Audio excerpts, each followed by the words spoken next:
Let me ask you something. Have you ever said or done something in the heat of the moment that you deeply regretted later? I have. I remember a time when someone criticized my work publicly and I lashed out. It wasn't just embarrassing, it was a lesson. That reaction cost me respect and a potential opportunity. But here's the thing. Most people let emotions control them, and they remain stuck in this cycle for their entire lives. If you're here, I believe you want more. You're not average. You're someone who wants to lead, influence, and be in control of your life. But here's the harsh truth. Not everyone can master their emotions. Only those willing to dig deep, reflect, and grow will achieve emotional intelligence. Are you one of them? Daniel Goleman, the psychologist who literally wrote the book on emotional intelligence, says that EQ matters more than IQ for success in life. Think about that. More than your intelligence, it's your ability to manage emotions and relationships that shapes your destiny. Are you ready to master this skill? Number 1, self-awareness is your foundation. Self-awareness is the foundation of emotional intelligence because you cannot manage what you don't understand. If you don't recognize the emotions you're experiencing and the reasons behind them, they will control you. Start by regularly checking in with yourself and asking, why do I feel this way? At first, this might feel awkward or unclear. With time, it becomes second nature. When I first began practicing self-awareness, I started journaling after arguments or emotional situations. I'd write down what happened, how I felt, and why I thought I reacted the way I did. Over time, patterns started to emerge. I realized that certain situations or words triggered intense reactions in me, not because of what the other person said, but because of unresolved fears or insecurities I had. For instance, I noticed that I often felt defensive when someone questioned my decisions, not because their questions were unfair, but because I doubted my own choices. This clarity was empowering. By identifying these triggers, I started anticipating my emotional reactions before they happened. Instead of letting my emotions control me, I could step back and choose how to respond. Think of self-awareness as a spotlight shining into the darkest corners of your mind. The more you illuminate, the more power you have to shape your emotional experiences rather than being shaped by them. Number 2, pause before you react. Pausing is one of the most effective yet overlooked tools for managing your emotions. In moments of heightened emotion, whether it's anger, frustration, or excitement, your instinct might push you to react immediately. But that immediate reaction is often the least thoughtful and most emotionally charged. Pausing creates a gap between what happens to you and how you respond, giving you the opportunity to choose a better reaction. The next time you feel your temper flaring or frustration building, take a deep breath and count to 5. It may sound overly simple, but it works. That brief pause allows your logical brain to regain control from your emotional brain, which often acts impulsively. Viktor Frankl, a psychiatrist and Holocaust survivor, beautifully summarized this idea. Between stimulus and response, there is a space. In that space lies our freedom to choose our response. In our response lies our growth and our freedom. I've applied this principle in countless situations, and it has transformed the way I handle conflict. For example, during a heated conversation, I could feel myself becoming defensive. Instead of snapping back, I paused, took a breath, and allowed the moment to settle. In that pause, I realized the other person wasn't attacking me. They were expressing their frustration about something unrelated. That simple pause turned what could have been an argument into an opportunity for understanding. Pausing doesn't mean suppressing your emotions. It means giving yourself the chance to respond in a way that aligns with your values and long-term goals. Number 3, empathy is the secret sauce. Empathy is the ability to understand and share the feelings of others. It's a skill that can completely transform how you interact with people. When someone lashes out, criticizes you, or acts rudely, it's tempting to take their behavior at face value. But often, their actions have nothing to do with you and everything to do with their own struggles. Empathy allows you to see beyond their words or actions to the emotions driving them.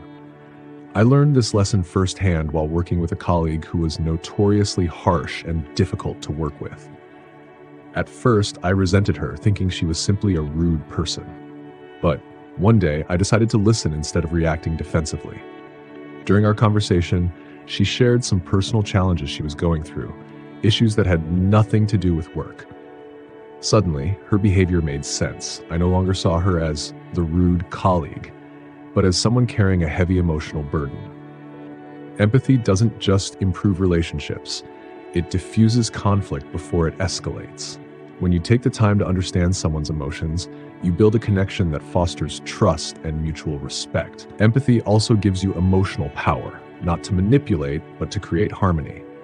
The next time someone's behavior frustrates you, pause and ask yourself, what might they be going through? You'll be amazed at how this shift in perspective can change the dynamic. Number 4, stop taking things personally. One of the biggest obstacles to emotional mastery is the tendency to take things personally. When someone criticizes you, acts rudely, or lashes out, it's natural to feel hurt or defensive. But here's the truth. Most of the time, their behavior has nothing to do with you. People often project their own insecurities, fears, and frustrations onto others. I once had a friend who would frequently criticize my choices, and at first, I took her words to heart. But as I became more self-aware, I realized that her comments were less about me and more about her own dissatisfaction with her life. This realization was freeing. Instead of feeling hurt, I began responding calmly and even with compassion. When you stop taking things personally, you protect your emotional energy and maintain control of the situation. Detachment doesn't mean you stop caring. It means you stop absorbing others' negativity. Imagine someone hands you a heavy bag of stones and expects you to carry it. You can choose to take the bag or let them keep it. Emotional detachment works the same way. By refusing to take others' emotions personally, you maintain your peace and respond with grace. Remember, the person who stays calm in a conflict always holds the power. Number 5, master the art of emotional regulation. Even with self-awareness, pauses, empathy, and detachment, there will still be moments when your emotions feel overwhelming. Emotional regulation is the skill of managing these intense feelings in a healthy and constructive way. This doesn't mean suppressing or ignoring your emotions. It means finding ways to process them so they don't control you. For me, one of the most effective strategies is meditation. When I feel stressed or upset, even a 10-minute meditation session helps me regain clarity and calm. Deep breathing is another powerful tool. Simply inhaling deeply for 4 seconds, holding for 4 seconds, and exhaling for 4 seconds can lower your heart rate and bring your mind back into balance. Sometimes emotional regulation requires physical movement. Taking a walk, exercising, or even dancing to your favorite song can shift your mood and help you release pent-up energy. Other times, it might involve journaling, talking to a trusted friend, or engaging in a creative activity. The key is to find what works for you and to have that strategy ready for when you need it. By mastering emotional regulation, you become resilient. Life will throw challenges your way, but when you know how to manage your emotions, you can navigate even the toughest situations with grace and composure. Number 6, replace reaction with curiosity.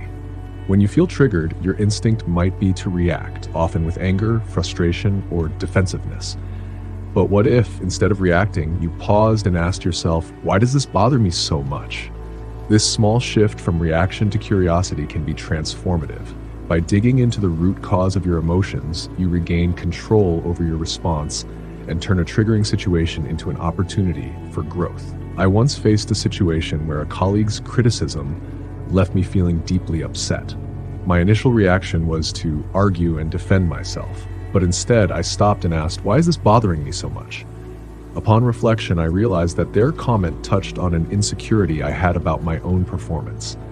It wasn't really about what they said. It was about how I viewed myself.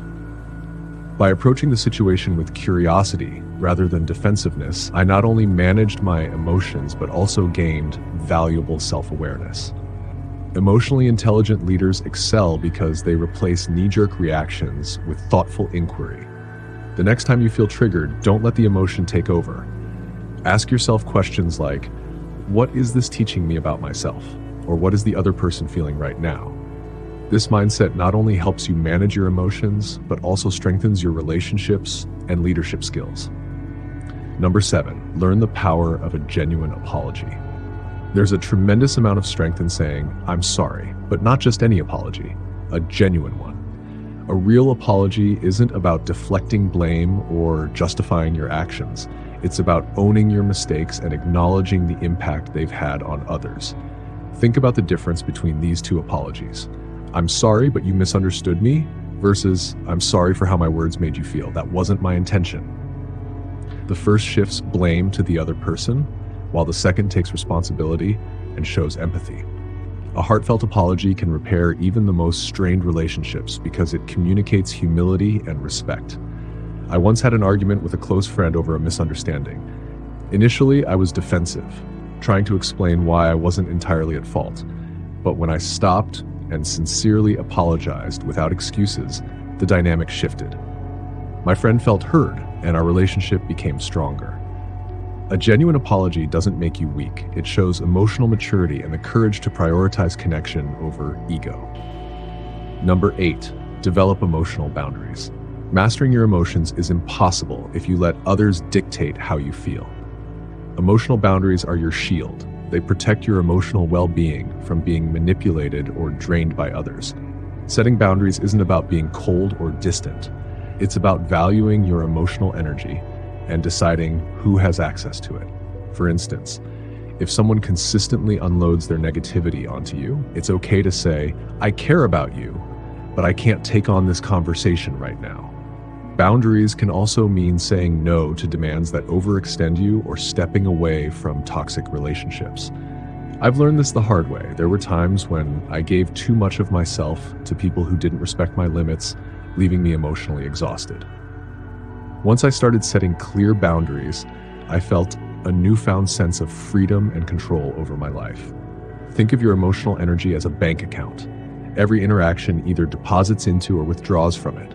If you let people constantly withdraw without limits, you'll end up depleted. Protect your energy as if it's your most valuable asset, because it is. Number 9, surround yourself with emotionally intelligent people. The people you spend the most time with profoundly influence your mindset, behavior, and emotional health. Jim Rohn famously said, "You are the average of the 5 people you spend the most time with." If those around you lack emotional intelligence, constantly complaining, reacting impulsively, or draining your energy, it will inevitably impact you. On the other hand, when you surround yourself with emotionally intelligent people, their qualities rub off on you. These are the friends, colleagues, and mentors who listen without judgment, handle conflicts with grace, and inspire you to grow. Take a moment to evaluate your circle. Are the people in your life helping you become the best version of yourself, or are they holding you back? Upgrading your circle doesn't mean cutting people off abruptly. It's about prioritizing relationships that uplift and challenge you. Seek out individuals who are emotionally mature, supportive, and growth-oriented. When you align yourself with people who value emotional intelligence, you naturally adopt those traits and create an environment that fosters your personal growth. Number 10, practice gratitude. Daily gratitude is one of the simplest yet most powerful tools for shifting your emotional state. When you focus on what you're thankful for, it becomes nearly impossible to dwell on negativity. Gratitude rewires your brain to notice the positives in your life, even during challenging times. One practice that has transformed my perspective is keeping a gratitude journal. Every night before bed, I write down 3 things I'm thankful for, big or small. Some days it's something as simple as a kind gesture from a stranger, while other days it's a major milestone or achievement. Over time, this habit has trained my mind to see the silver linings in every situation. For example, after a particularly tough week, I wrote about how grateful I was for a friend who supported me, the beauty of a sunset I witnessed, and the lesson I learned from a difficult situation. Instead of ending the week feeling defeated, I felt uplifted and hopeful. Gratitude doesn't erase challenges, but it gives you the strength and perspective to face them with a positive mindset. Number 11, commit to lifelong learning. Emotional intelligence isn't a destination. It's a journey that requires constant effort and growth. Just as you wouldn't stop exercising after reaching a fitness goal, you shouldn't stop developing your emotional intelligence once you've made progress. One way to continue growing is by reading books that deepen your understanding of emotional intelligence. For example, Emotional Intelligence 2.0 by Travis Bradberry and Daring Greatly by Brené Brown offer actionable strategies and profound insights. Another way is to reflect on your interactions daily. Ask yourself, what went well today? What could I have handled differently? Every interaction, whether positive or challenging, is an opportunity to learn. For instance, after a heated conversation, take the time to analyze what triggered your emotions and how you could respond more effectively next time. By committing to this process, you build emotional resilience and wisdom over time. Lifelong learning isn't just about books and reflection. It's also about staying open to feedback from others. Listen to what people say about your emotional responses and use their insights as opportunities to grow. Emotional intelligence is a skill that evolves with time and experience, and the more you invest in it, the more rewards you'll reap in every aspect of your life. Mastering your emotions is not just a skill, it's a superpower. Think about how much of your life is shaped by the way you react. Your relationships, your career, your self-esteem, it all comes down to how well you can navigate your emotions and influence others. But here's the truth. Mastering emotional intelligence isn't a one-time fix. It's a journey, one that separates leaders from followers, success stories from cautionary tales.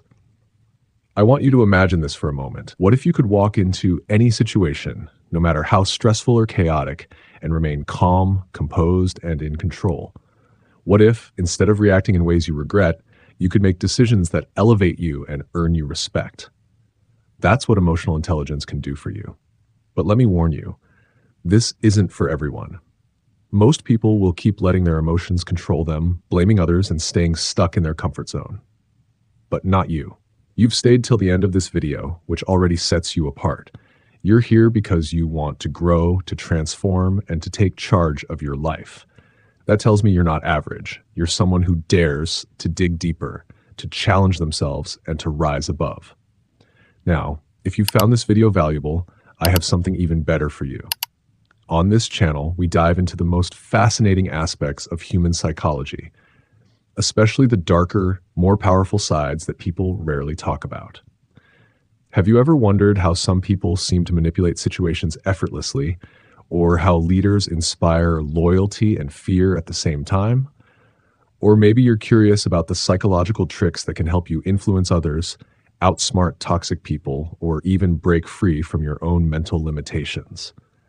If any of that intrigues you, then trust me, you don't want to miss the other videos on this channel.